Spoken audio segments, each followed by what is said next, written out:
G'day, it's Tim Ross, aka Modernista from Instagram from Australia here. Now when I'm not getting upset about my flat roof leaking, I spend my time kicking back listening to US Modernist radio. Mama don't allow no architecture around here. Mama don't allow no architecture around here. Oh, I don't care what Mama don't allow, gonna draw mine modern anyhow. Mama don't allow no architecture around here. Welcome to US Modernist Radio, where we talk and laugh with people who enjoy, own, create, dream about, preserve, love, and hate modernist architecture, the most exciting and controversial buildings in the world. Imagine if America's U.S. Capitol building had been designed by a modernist architect. Now, don't get your columns in a wad, classicist. We do dearly love the U.S. Capitol. But now, imagine if a political thriller TV series was allowed to extensively film within the imaginary modernist U.S. Capitol while the real politicians continued about their work. Their imaginary work, because we're talking about American politicians. Well, one country did both. Today, we talk with the project architect of Australia's Legislative or Congress building, known as Parliament House. In 1978, Australia decided to replace the old Parliament House, and they held a design competition. It drew 329 entries from 29 countries. The commission went to architects from Philadelphia, Mitchell Giurgola. Today, we talk with one of the project architects, Hal Guida, and we also chat with Felicity Abbott, the production designer for Secret City, a TV political thriller starring Anna Torv, filmed extensively at Parliament House in Canberra. And now, shaking from excitement or perhaps too many Venti flat whites, here's your host, Mr. Modernism, George Smart. Thanks, Tom. I am indeed super excited. For a number of reasons. First, I just found out we are one of the top 10 architecture podcasts in Greece. Ooh. We are number 5 with a bullet in Athens. Thank you, Athens. Can we do a promotional tour in Greece? I think we should do a little tour in Greece. That would be fabulous. I'm also excited because with COVID getting us all down, it feels very good to come across something inspiring, something that makes me go, hey, I want to do something like that one day. I want to go there and see it, but mostly I want to be this guy in my next life. As fans of this show know, my news, of course, involves international superstar architect Bjarke Ingels. According to Architectural Digest and various other sources you can Google, he's got a new boat. Oh boy. This is not one of those Paul Allen, Larry Ellison, Ernst Blofeld super yachts with a submarine and helicopter. This vessel is a transformed ferry boat, which Bjarke Ingels and his wife Ruth have masterfully turned into a residence, a real home, not some nautical compromise to take out on the weekends or some cramped excuse for camping on the water. This boat is pure Danish hygge, which is spelled Hygge. So, ladies and gentlemen, start your Googling. Beyond ferryboat dreams, as COVID persists, most of us are watching more streaming services.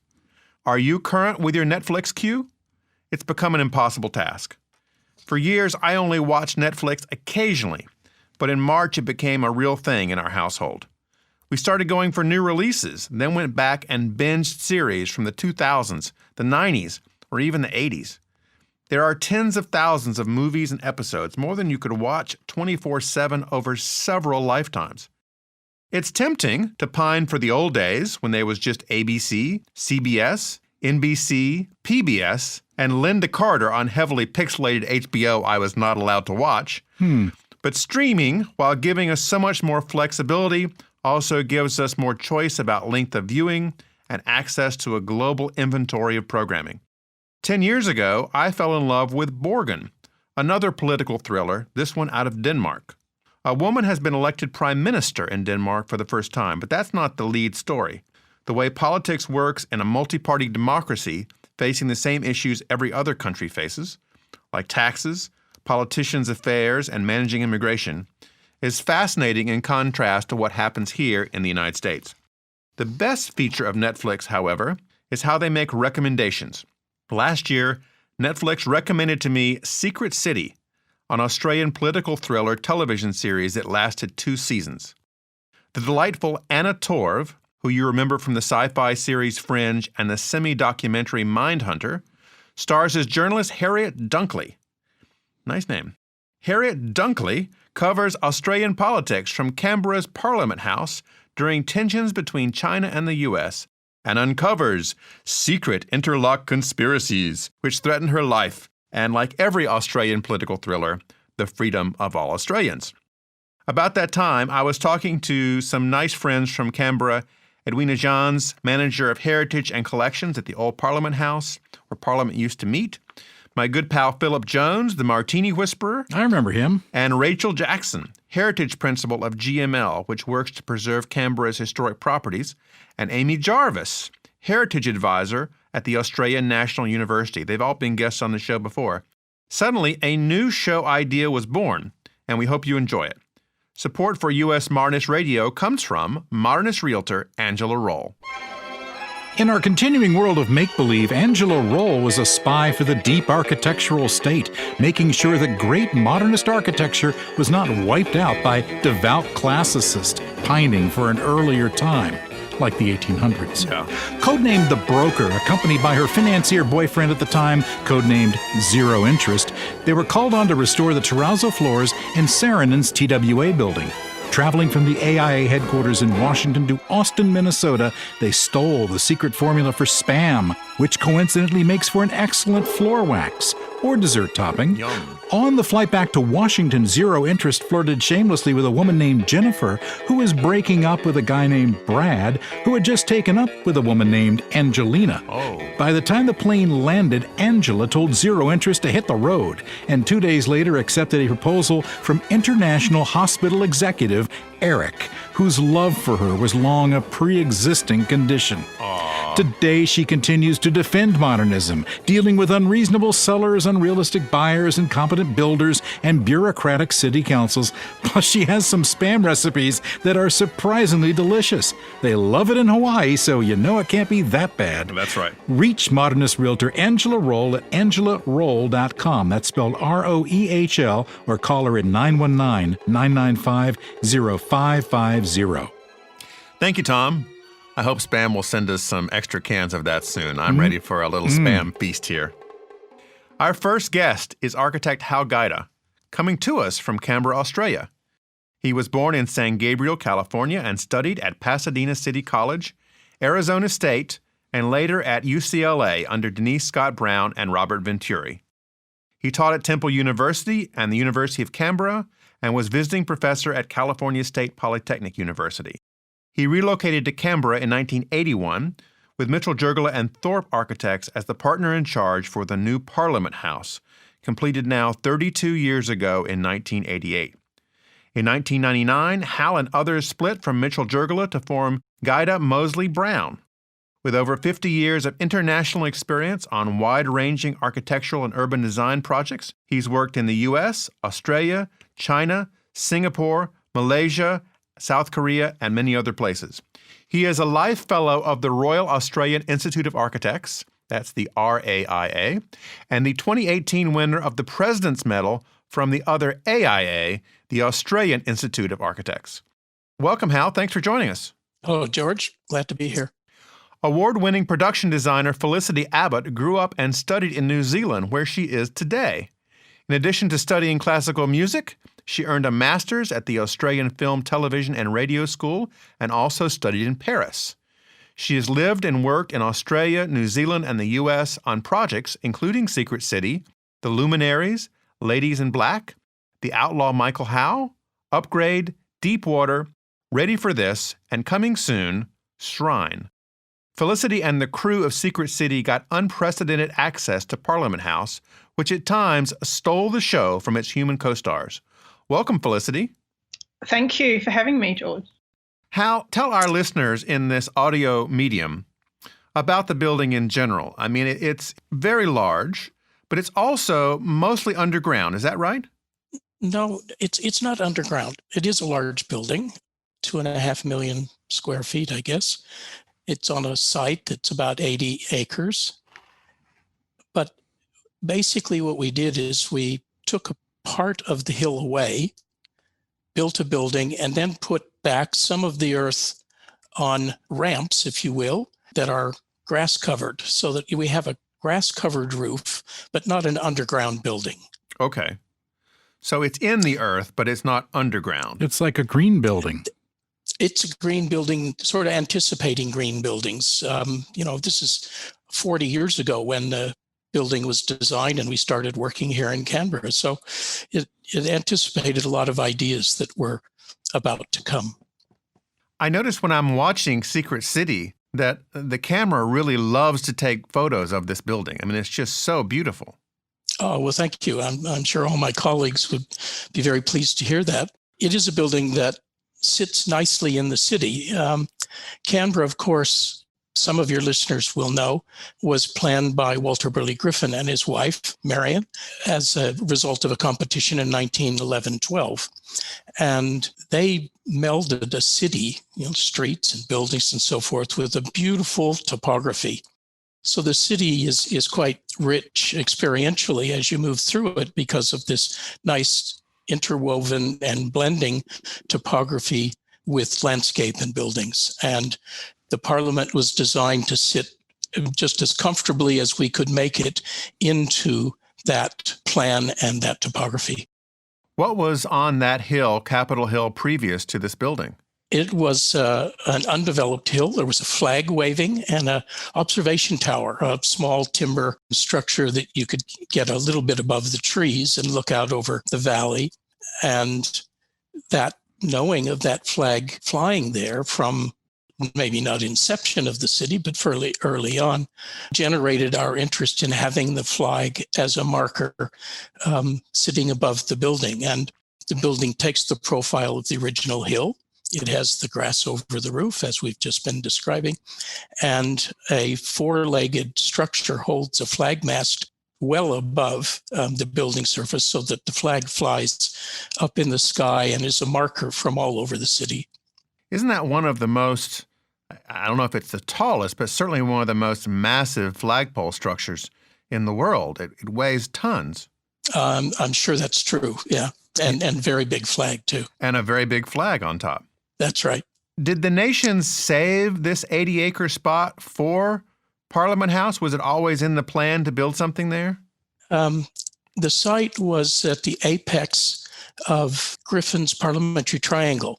And Griffin had always imagined a building that he called a Hall of the People, with the Parliament further down the slope towards the lake, which is in obviously the low portion of the valley. In the 1920s, a provisional parliament was built, and it was built not quite in the position of Griffin's location for the parliament, but just enough in the position that made it awkward to build a new substantial building later. So as the parliament went through considerations for where the building might be, as a new parliament was deemed necessary, Capitol Hill, as it was called, was identified as a logical position. And so whilst it always was held as an honorific place in Griffin's plan, it wasn't originally for the Parliament. That was a decision of the 1970s. And the previous Parliament House has become what now, down the hill? It's a history of democracy. Oh. So it's an interactive place where the public can go. They can visit the historic chambers of earlier governments. It sat there until 1988. School groups hold mock parliaments and other kinds of educational activities there. It's used for exhibitions of a variety of types. So it's quite a popular destination in the city. And we sort of always imagined that it would be a beginning point for people who come to Canberra and want to visit the Parliament to stop there first and then make their way to the Parliament after experiencing the origins of parliamentary democracy in Australia. Felicity, how did you get associated with the Secret City production as a production designer? I met with the director, Emma Freeman.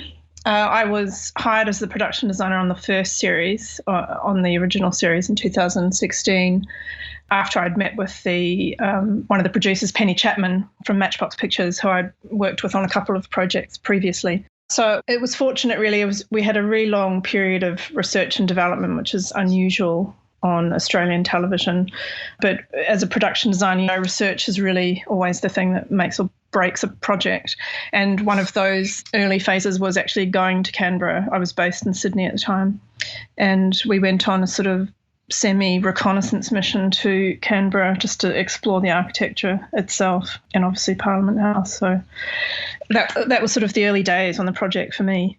Now, if we went to our U.S. Congress and asked for use of the building for a TV show, it would just be a flat no.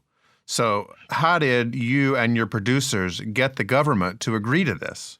Well, look, it was a very long and time-consuming process, and we actually didn't gain access until very late in our production process. And in fact, we didn't actually think that we would be able to have access to certain areas.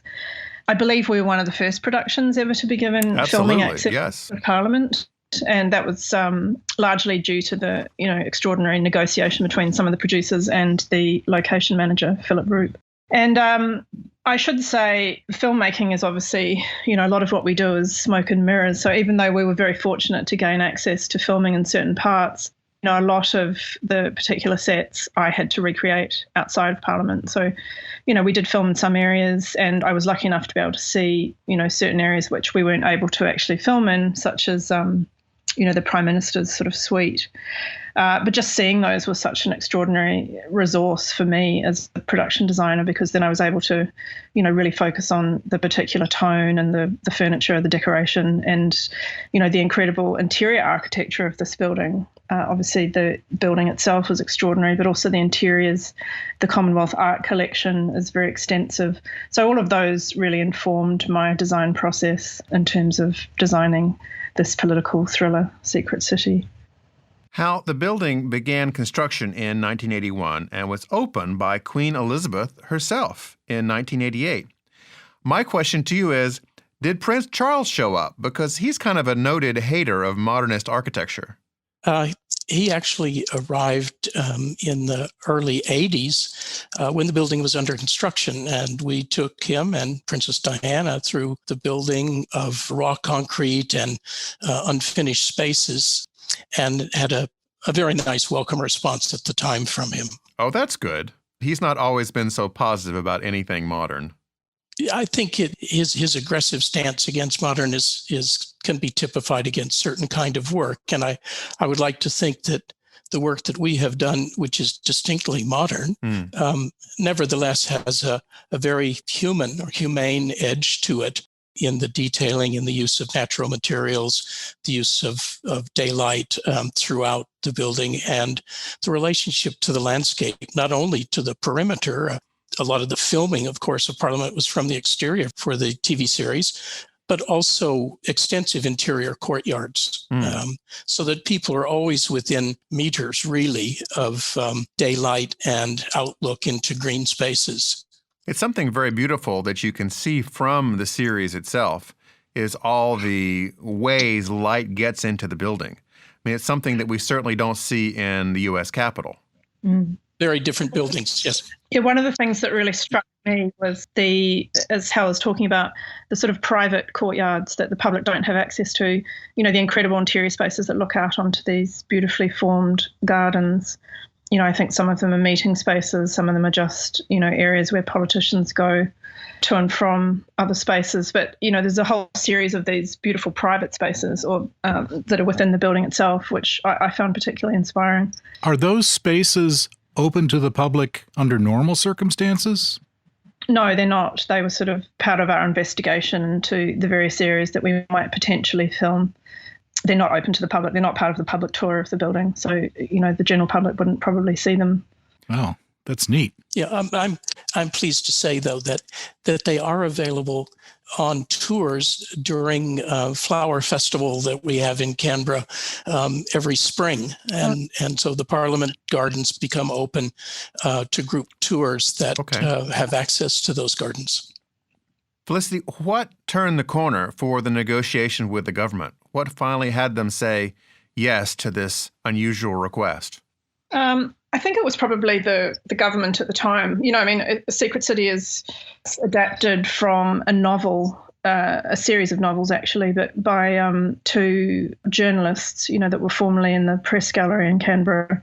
So it's based on who I got to know quite well actually when I was doing the series. So, it's a very interesting combination of fact and fiction and their observation as journalists in the Press Gallery, over a, I think, 20-year period. And they wrote the series of novels, about their experiences. So, even though the series was fictional, it is based on a lot of real life experience, I suppose.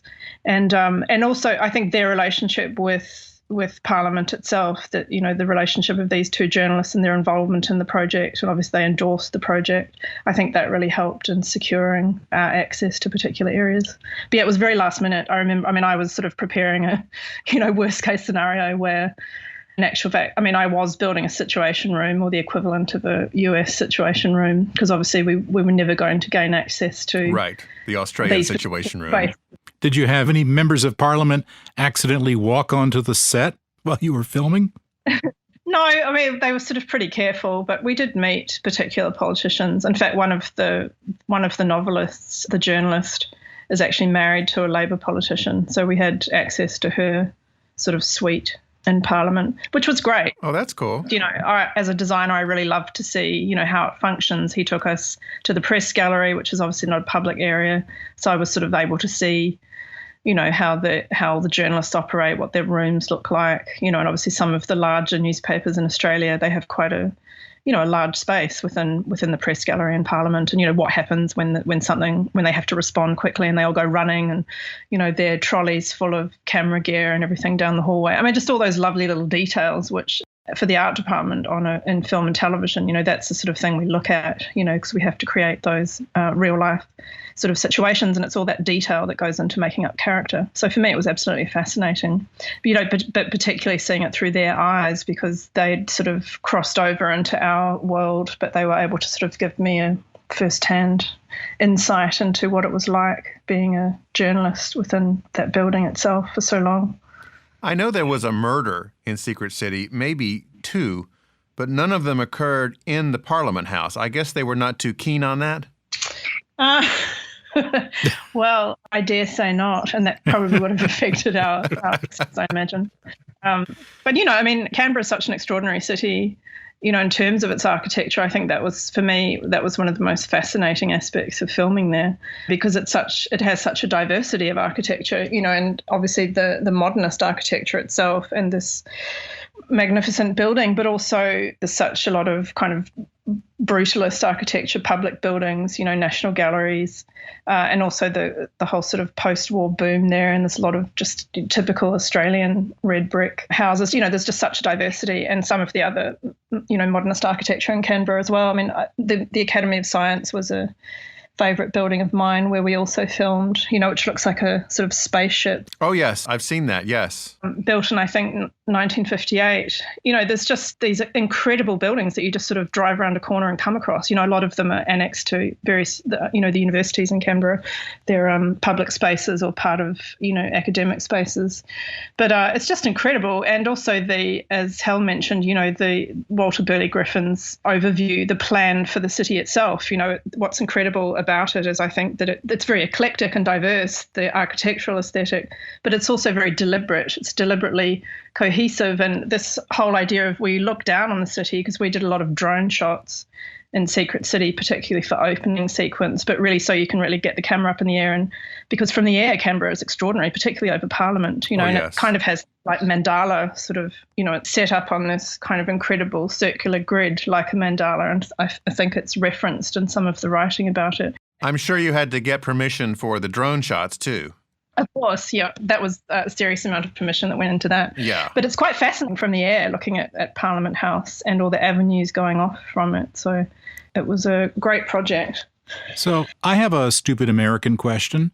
Is Canberra considered like a tourist destination, sort of the way Washington, D.C. is for Americans?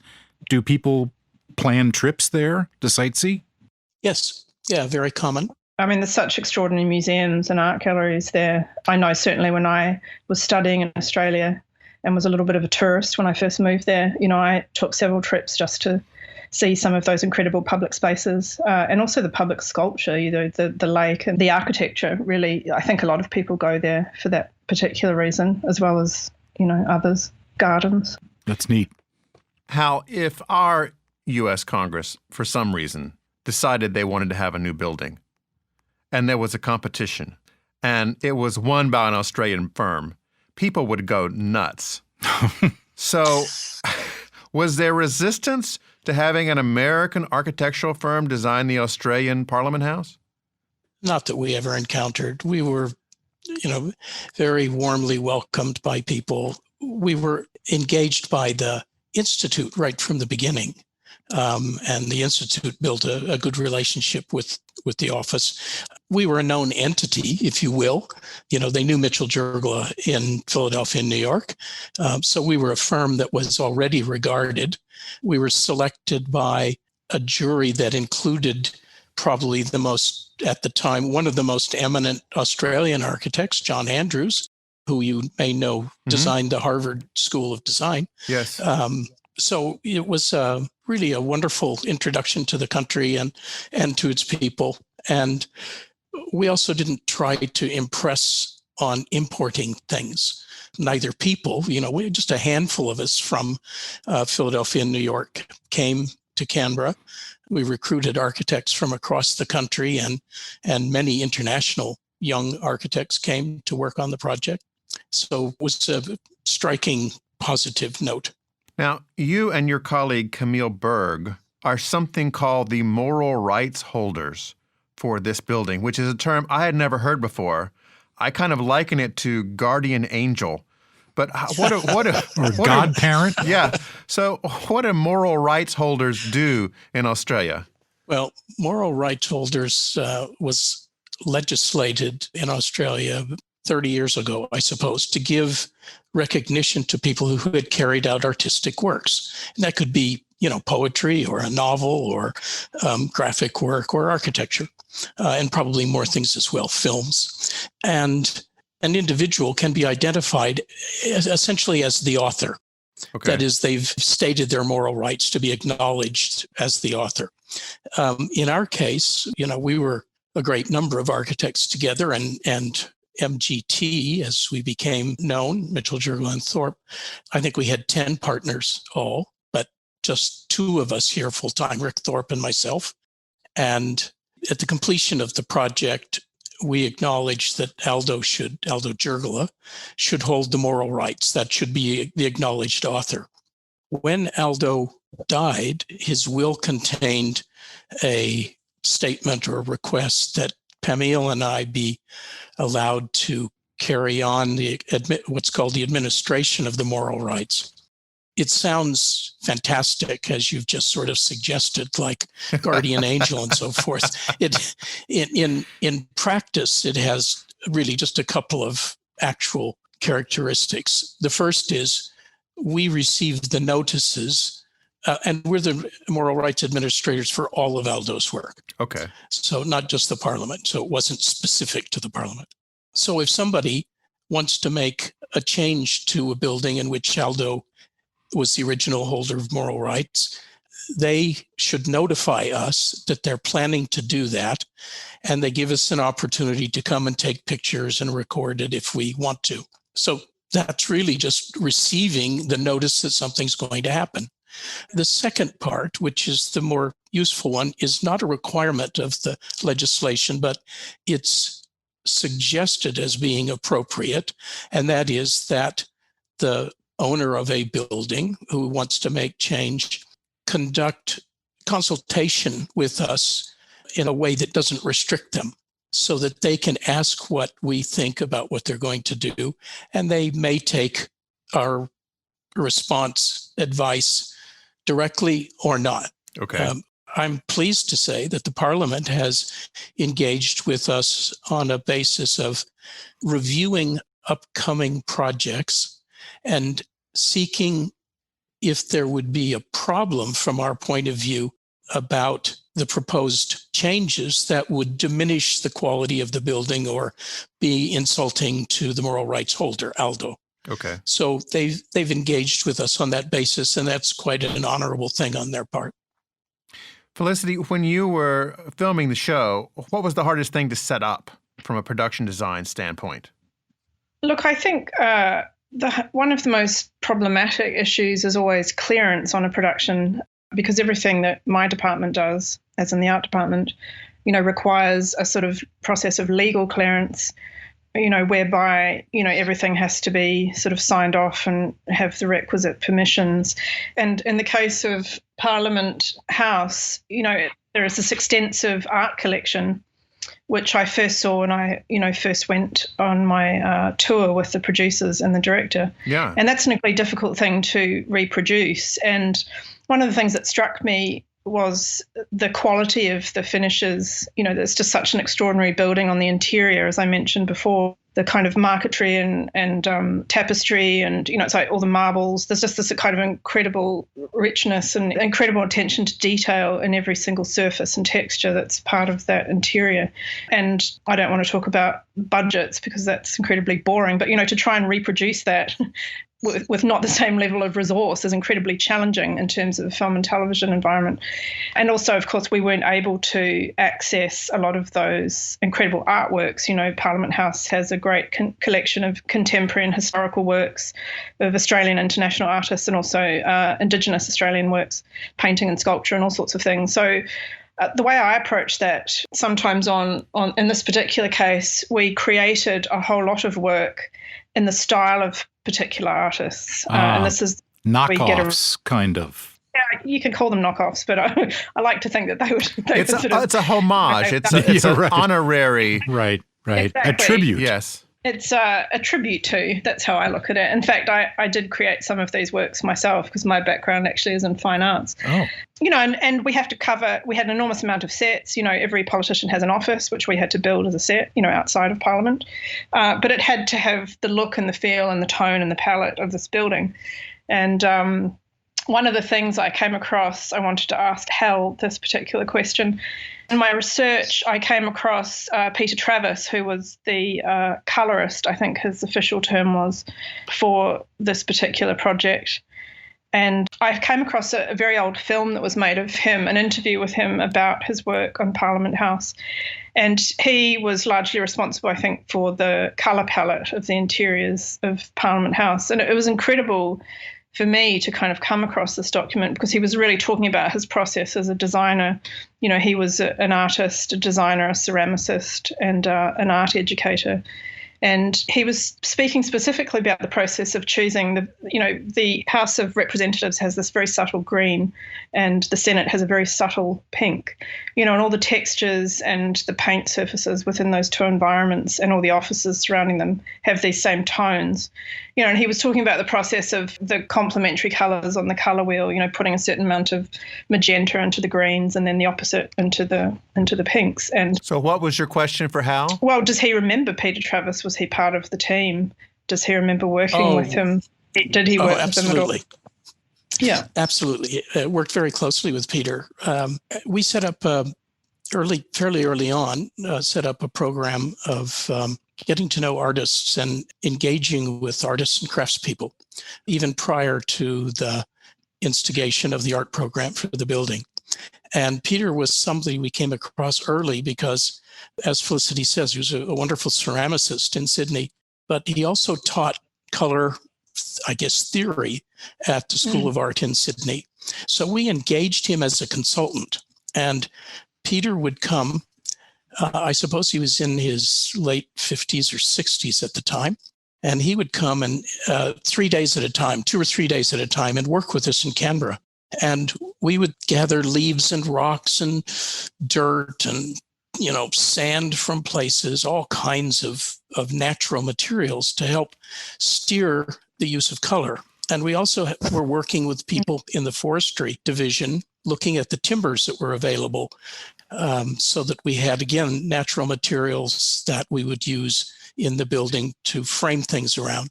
And so with Peter, we would sit and would put a rock and a piece of wood together, would get some leaves and a flower, would do these kinds of things to talk about the colors and how they worked to, as Felicity said, the green and the red, and wanting to derive a palette of colors that was sympathetic to this continent.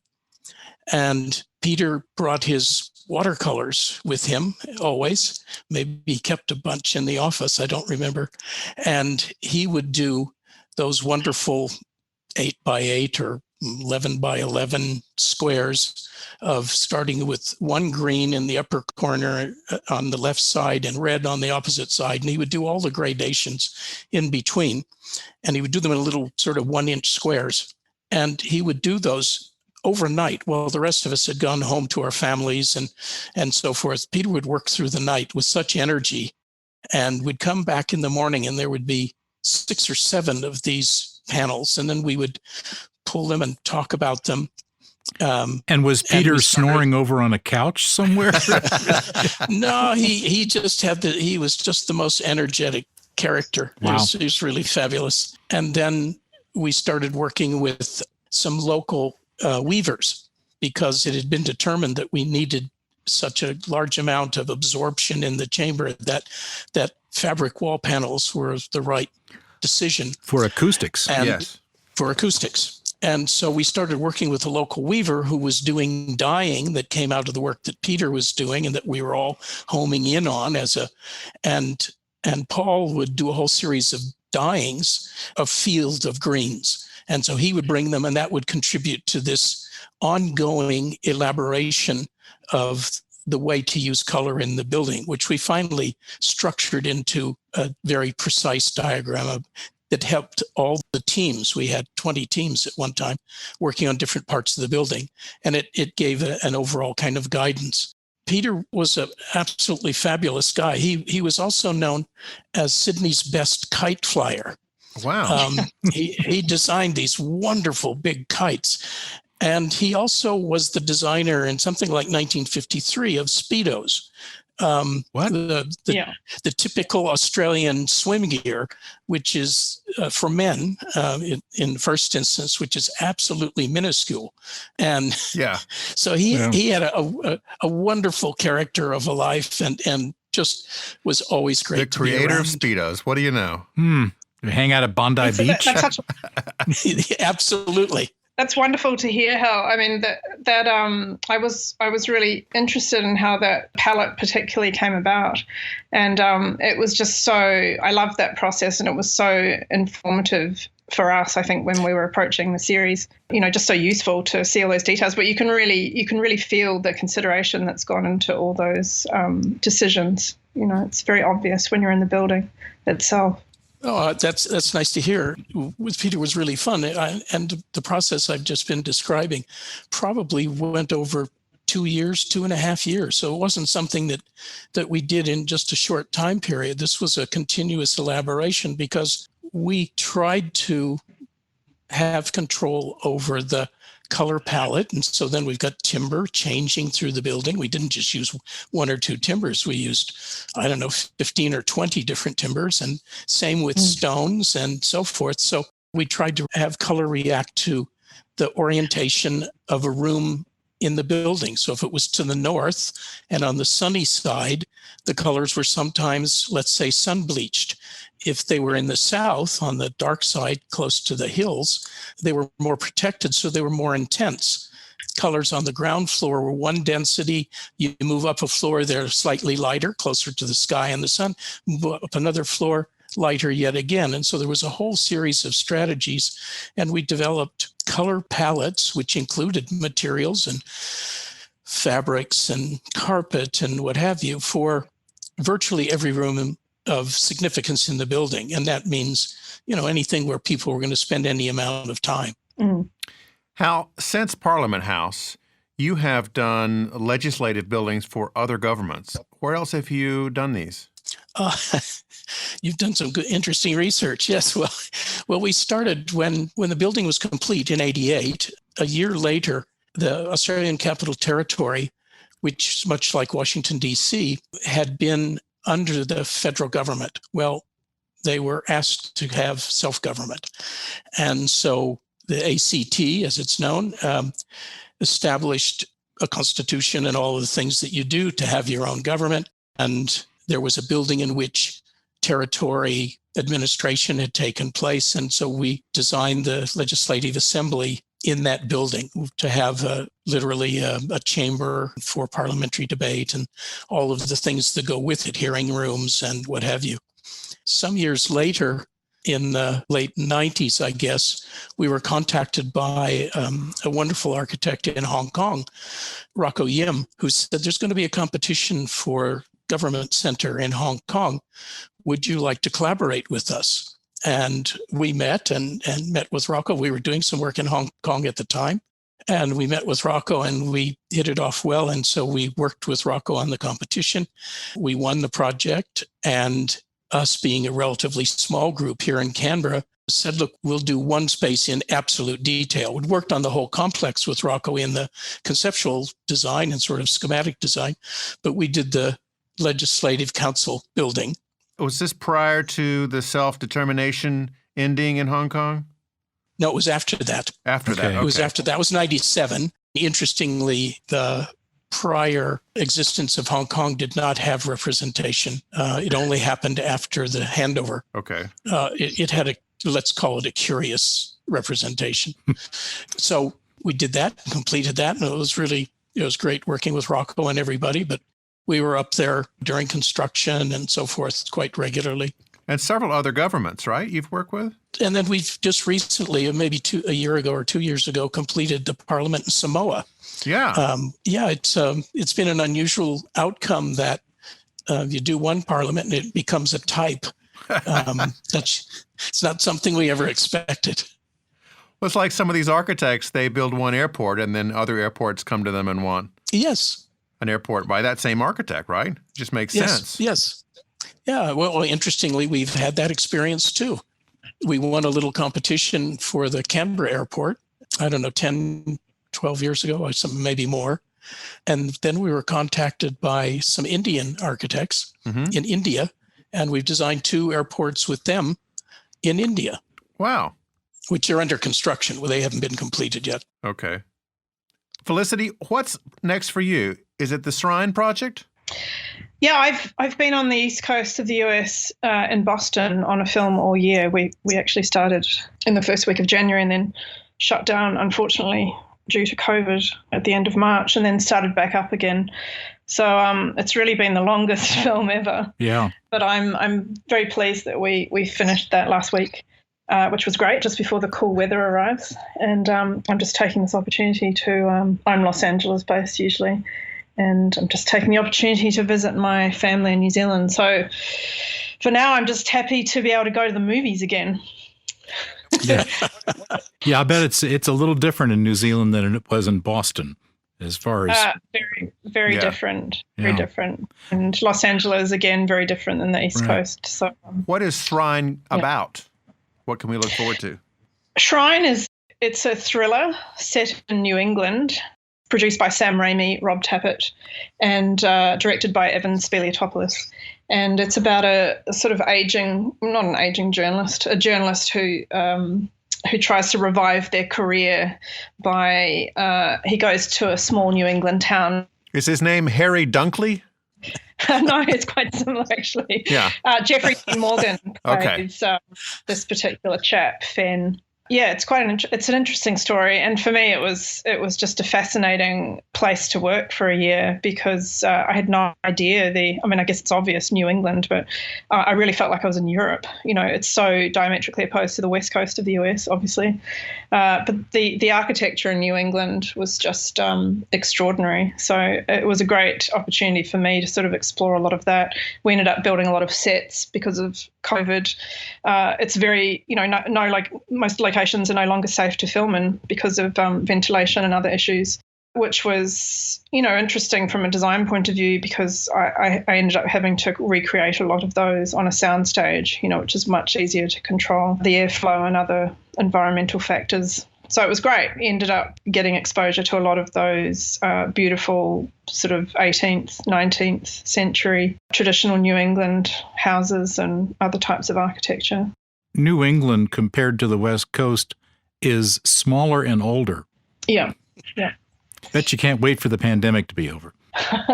Look, I hope it's over quickly. You know, I'm very grateful to be a New Zealand citizen to be able to access this part of the world. Oh, yeah. Certainly very difficult filming during COVID, I will say that. Very hard in the US at this time. So I hope for everyone, but particularly for the film and television industry, that, you know, it does recover quickly. Hal, what projects can we look forward to from your firm right now, besides airports in India? Oh, goodness. One of the interesting ones that we're working on right at the moment is a building for the government science agency. And it's a very small project, I must say, but a really interesting and important one. It's a seed bank. Oh, like they have in Norway. Yeah. Yeah, exactly. We're at Kew Gardens, and it will be the repository of seeds from all over Australia. They're working in quite difficult circumstances right now in the botanical gardens here in Canberra, in kind of an ad hoc manner, but they're doing a formidable job. And we're designing a new building for them. Again, it's quite small, but it's very, very particular kind of building. And for such a good project of the protection of the history and possibility of keeping these things alive through, you know, forever, essentially.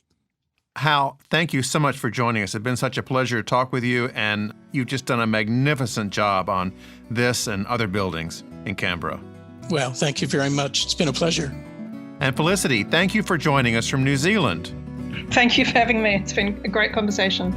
Secret City is viewable on Netflix with the lovely Anna Torv, and you can stream that anytime you like.